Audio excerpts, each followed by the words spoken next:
Ito ang pinakapaborito kong lugar sa amin. Kapag pagod ako, dito lang ako. Pinagmamasdan ko lang yung langit.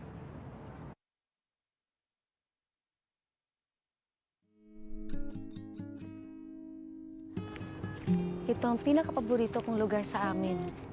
Kapag pagod ako, dito lang ako. Pinagmamasdan ko lang yung langit. Para bang nawawala yung pagod ko.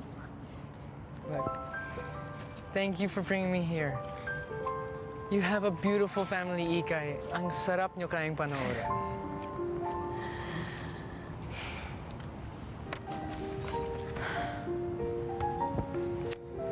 Magkaiba ang tatay namin ni Baby.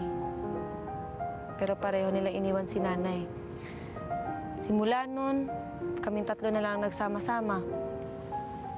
Pero kahit ganun pa man ang kahirap ang buhay namin, sinisigurado talaga namin na masaya lang kami. Sama-sama. Kaya nangako ako sa sarili ko na lahat gagawin ko para mabigyan lang si nanay at saka si Baby na magandang buhay. And I'm sure that will happen.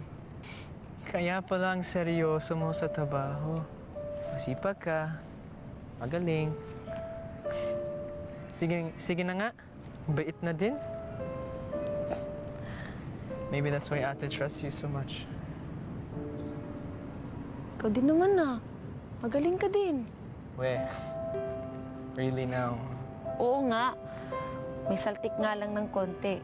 Pero para sa akin, very good ka.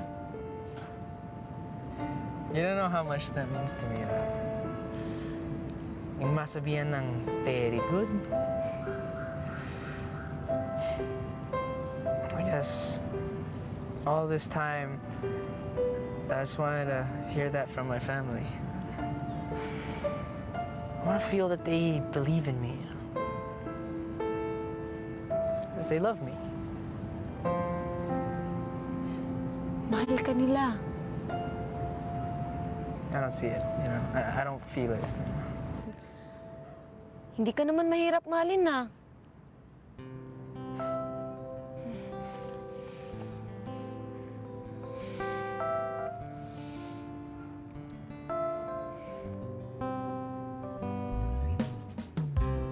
Uy! Shooting star!